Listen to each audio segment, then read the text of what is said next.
I've been enjoying playing with resin. It's really fun. But I've been watching other videos on YouTube and saw someone use this. It's apparently a more eco-friendly version of resin that you can use without a mask, without any safety stuff, and it hardens up a lot faster. So I figured I'd give it a go.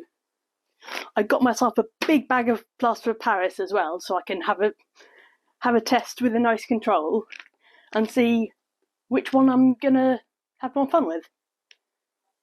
The first step was decanting some of the plaster into an airtight container, because it was going to take a while to get through 5 kilograms, and I didn't want it going funny in the meantime.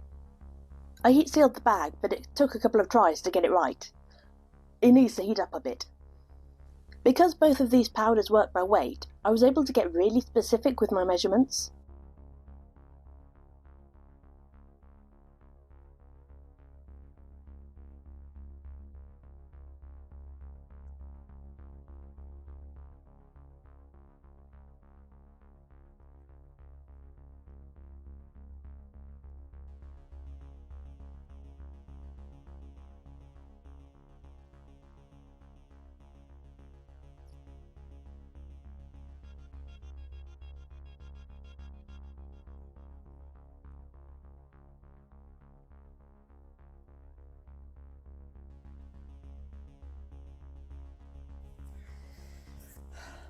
Feeling a bit done right now. I tried to pick up my plaster moulds from the end. Can't do that. We'll just have to see how well they cope in the other mould. Oh god. The Resincrete came out sturdier and harder to crack, but neither have the same flex as resin.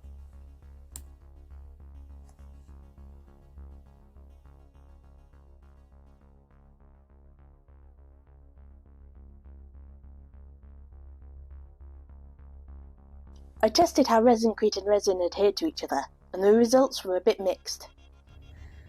Back in the shed for resin, I've been hearing mixed signals about the safety of pouring resin, so I decided I might as well go overboard.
The Resincrete on cured resin doesn't look well attached, and plaster on resin didn't work, so I glued it with acrylic paint.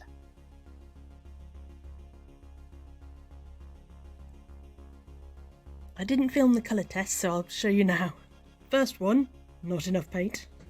Second two, didn't mix the paint in well enough, so it just made blobs. Next two, mixed it into the water, and it kind of worked out okay. For the mica, really used too much glitter for not any sparkle. And the resin colourant just turned all the pots and stuff yellow. As a final project, I had the idea of making a chess set that showed off the contrast between the two materials. I had to do it in tiny 10-gram batches so it didn't just solidify while I was putting it in place. Did get close a few times too. I weighed out 2% colourant as that's the maximum the instructions recommend, and I was hoping for something a bit more bright. More investigation needed?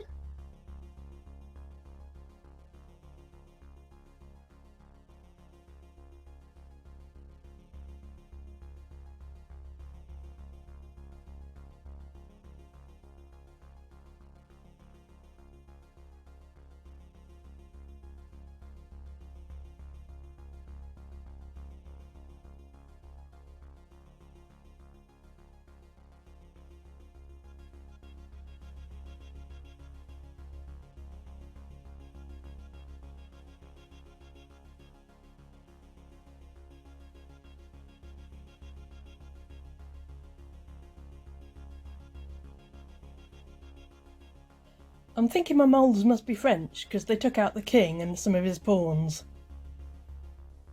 I mixed up the resin like usual and thought I was doing mostly okay. The problem is, I bought some new silicone measuring cups.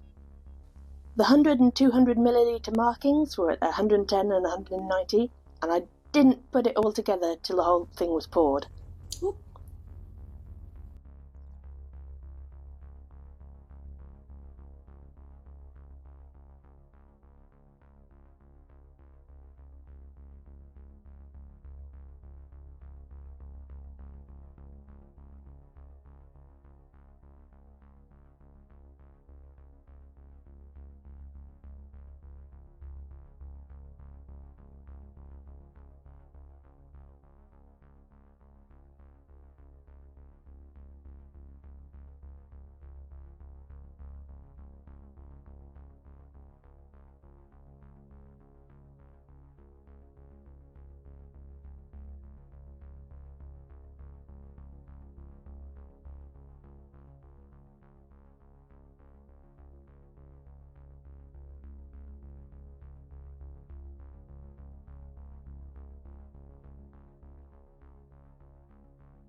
Quick word about demoulding work.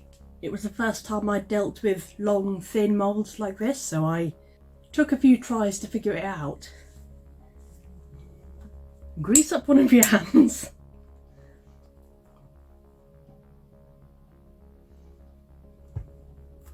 Slime the mould. Put it on the top of something hard, if that'll help. And work the mould down. I hope no one can see you.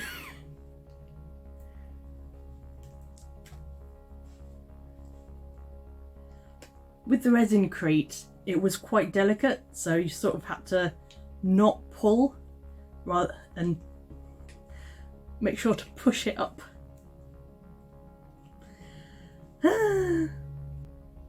Doesn't help that it's pink. There we go. Nice and easy.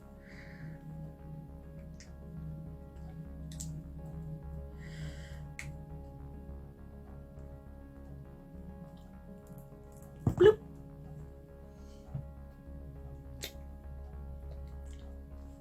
Now it just needs a good wash after all that excitement.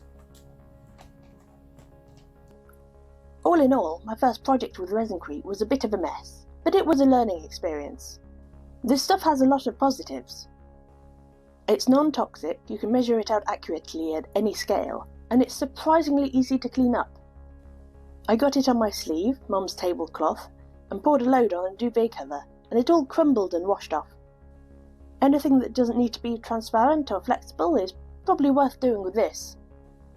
The one thing that lets it down is the price. It's probably worth adding some filler or leaving a hollow space to fill with plaster. Maybe you could find something to insert into the mould to create cavities. Something silicone that comes in various sizes.